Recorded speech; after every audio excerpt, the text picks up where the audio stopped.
joining us, these ladies today. She is a former model turned businesswoman who, like us a lot here, isn't afraid of getting a few things off her mighty chest. It's Kaite Price. I have to say, what a glamorous loose lounge we've got. Oh, yeah. What about the curlers, though, Katie? I know, I'm always late. Well, try and get them out before you come on later, OK? If you have No pun intended. What did you oh, no, not like that. No, anyway, if you have a... Now, our final guest really does need little introduction. A former glamour girl who, these days, has reinvented herself and can lay claim to being an author, TV star and all-round businesswoman. Not a week goes by without her name hitting the headlines. And if it's not in the newspapers and the magazines she's in, it's on the TV with her reality show called Kaite. Katie makes a strong start, but as she reaches the exact spot of her accident, her fear returns. Worried a panic attack is on the way, she heads for the side. How you doing? I've been thinking I'm pretty scared, but I'm not, am I? Not at all. Just catch your breath though. Some reassuring words from Ali do the trick, and Katie swims on with confidence.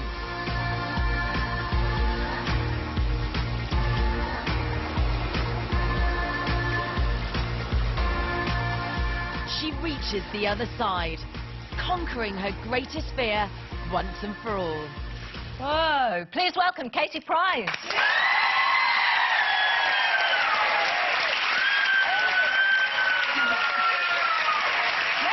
Madam, I rather like that last shot, which is probably what we were more familiar with, you coming out of the water. I didn't want them to show. I said, please don't show me my bikini. And when I watched it back, I was like, oh, they've kept it. Well, of course, they would have to, wouldn't I they? know. But I didn't realise you're such a good athlete, aren't you? Well, my mum, she used to swim with Sharon Davis, and she went to go to the Olympics, my mum. And she's a really good swimmer, so she got me and my brother into it. So we used to swim for Sussex. In fact, Junior and Princess go to the same swimming club. And I just remember one time in my session, I was swimming. It's really weird to think about it now. But as if I was swimming, my whole body went paralysed. So I remember holding onto the rope, screaming out for help. So since then, I had panic attacks. I think I was about 14. So yeah, so if someone tells me to get in the water, it plays in my mind. I have to do it of my own accord. But to do front crawl, I don't know, it plays with my mind. It's really weird. Wow. So do you think you've overcome your fear now for good? Well, when I did see Ali, that night I went back to the swimming pool and it seemed to have worked. But now I think it's creeping back again, that anxiety feeling. Is it? Oh. Yeah. Oh, that's a shame. I know. It's not just fear of getting your hair wet, because I don't do crawl. I don't do crawl. I do that breaststroke. My hair, I don't need to do breaststroke. Now then, I've got something here called In the Name of Love. Yeah. By Kaite Price, which is your... What number novel is this? Something like the 8th novel, but I've done nearly 50 books now.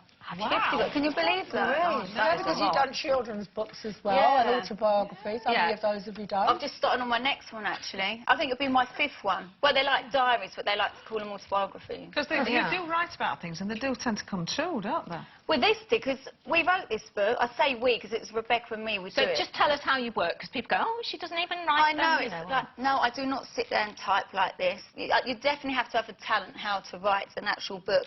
But I speak in a dictaphone with Rebecca, come up with a plot, and she like feels around it, and we go through each chapter. I imagined you walking around the room, acting out the part. Is that what happens? No, I sit on my sofa with a cup of tea. It's got like an equestrian theme, isn't it? There's all that horsey stuff, which you know about anyway. Yes, and what's weird about the book is, in the beginning of the book, there's a horse accident where a horse dies. And obviously she meets Philippe, a Spanish guy, and it's all come true, because last year I had a really bad horse accident where 2 horses were killed. And then I've met a Spanish guy, well, he's Argentinian but speaks Spanish. It's just really weird, actually. Leandro, yeah. I was right about good things then. Don't be writing any tragedy. Oh, God, blimey. Maybe we could write some things we'd like to happen to us. Oh, yeah. Are you engaged now? Yes. So you're going to get married again? Well, I'm not divorced yet. That sounds really awful, doesn't it? I've been there, Katie. I've been there. Haven't been on to the next one while I haven't got rid of the next Can one. you get engaged if you haven't got rid of the last one? Yeah, it's called serial monogamy. Moves on. Well, it would have been quicker, but obviously someone's after more money, so that's why these things take time. So when would you like to get married then? Do you know, at this time, I am being very careful and grown up that there's no rush, and I'm going to do everything properly. There's no rush. Because I don't want to keep getting What married does and married. properly mean, though? Because Well, the people last be one was going, the right? rebound. I have to say it's true, but he was the rebound, really, from Pete. And, you know, when I was with Pete, I never thought we'd ever split. I always thought it was forever. So, but we did split. Met Alex, and now I've met Leo, and hopefully Can you stay that way. speak Spanish? Yes. How's the Spanish coming along? Because in the beginning, wasn't it really difficult to communicate with someone? Well, yeah, well, he couldn't speak English, and I couldn't speak Spanish. It's all Google Translate. Well, at least you couldn't argue, could you? But now he's had proper lessons at English. He speaks English now. Well, sometimes you don't have to talk to them, do you? Isn't Leo doing the Strictly Come Dancing in Argentina? Yeah, So I'll you're be doing it now? as well. It's just that I'm on my book, so they've asked me to do it, so I'm going to do it next month. With him? Wow. Yeah, As partners? yeah.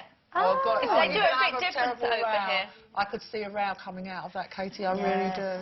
Well, he's dancing with a girl now, and, you know, I haven't got a problem. But normally programmes like that, they normally end up together, don't they, the couple? They often do, yes. Not But all you were the together time, to not start all the with. time. Oh, yeah. Now, we were talking earlier, you know, this headmistress has said about images, and Saw she that in the quoted Telegraph, I think it was one today. particular one of Kim Kardashian, and saying that this is the root of, you know, all evil in Western society, more or less. And I think that she has a little bit of a point. What do you think about this? Because obviously you'd be one person Yeah, that I she remember, might like, I left school and my GCSEs were like D's and E's, you know, because I was more interested in sport. But I thought to myself, well, I sort of got thrown into it, really, because everyone said, oh, you should be a model. So I did it. I never wanted to, like, do topless, but that's just the way it happened. So I can't really knock what I did. But, you know, these days things are sexy, but it's good if you've got a brain to use that as well. And, you know, like I've heard you say, you can't think you're going to have a whole career forever, ever, just getting your kids off, because it doesn't last forever. But like you're that. very unusual, aren't you? You're probably the most successful glamour model, I would say. I'm not intelligent, but I've got common sense. A lot of people would say you've got I've noticed, Katie, I've watched your career quite closely, and I've noticed over the last few months you are projecting a much more serious image. You've been on Newsnight talking about cosmetic surgery, and you did the debate at the Cambridge Union, beating. Oh, that was awful. Oh. Were you nervous? Well, you're in a room full of people who really are intelligent. You know, I Oh, couldn't don't do yourself down. Why are No, you but I saying couldn't that? play Trivial Pursuit with them, not even the juniors. But you beat And I've Rachel got to stand there and Johnson. talk to them, you know. But you beat Rachel Johnson with 497 votes to a pitiful few. So you were obviously, you know. But are you deliberately cultivating a slightly more serious image? Do you know, I think as I've grown up, I don't know, I think people just booking for me for stuff, and because they realise it works, they're like, oh, actually, people are interested in what she's got to say. And people have got to remember, I have created a business, so obviously I know what I'm doing, I know how to do business, so... And you're a mum as well, and you've got a little girl. Do you think her education's important? I know that you took a different route, perhaps. What would you suggest to her? Well, I would always push my children to have an education. I think it is important to have an education. So, yeah, I would push them to do that. Now, Katie, you're setting up a special school, aren't you, for A free Harvard? school, yes. Will you tell us a bit about that? Well, basically, I happen to be a parent of a child that's got disabilities who happens to go to a school that's closing down. So all us parents got together because we want the best for our children. So we thought of doing a free school. It's not easy to do, but if you all get together and you know, it's all paperwork and things like that. We've had our first interview, so now we're waiting for the results. But I didn't want to use the celebrity status to try and push it. I want to do it the proper way. Yeah. Because, you know, it's for the children. It's not for us. It doesn't matter who we are. We want the best for the children. So it's still sort of early days, but we're trying. When do you hope to open it? Well, next year. So 2013, Yeah. there could be a special school. Well, I think hope it's so. fantastic. And if it does project. work, then I would try and push for other people around the country to do the same thing. Yeah. It's important. Okay, fashion, please. Fashion, Fashion, please. I should Do be you in ever that. listen to them? This is what I'm saying. I never, ever, ever. Well, I don't blame them, actually, to be voted best dressed. It's always worst dressed, or not even in the category. I have my own style. Like today, everyone liked my skirt. Actually, it's from a high street shop, you know. I don't believe in you have to wear designers to fit in. If something looks good and you wear it, who cares what the label is? Definitely. Yeah. But yeah, no, as I was saying, yeah. But What did you wear? Eurovision has to be, I don't know what I was thinking. But I was like 7 months pregnant. Look at it, 7 months pregnant, wearing that. 7 months? Yeah, I hid it from everyone. It's one of them things, I think if you tell everyone you're pregnant, then your bump comes out. The more you hide it, no one's looking for it. I tell you what, I wish I'd have looked like that. Yeah. Now. What, like a pink pom-pom? Not wrong with that. Katie, all the best with the book, and thanks Thank for you. coming on Thanks once a again. lot. Thank you, Kaite Price.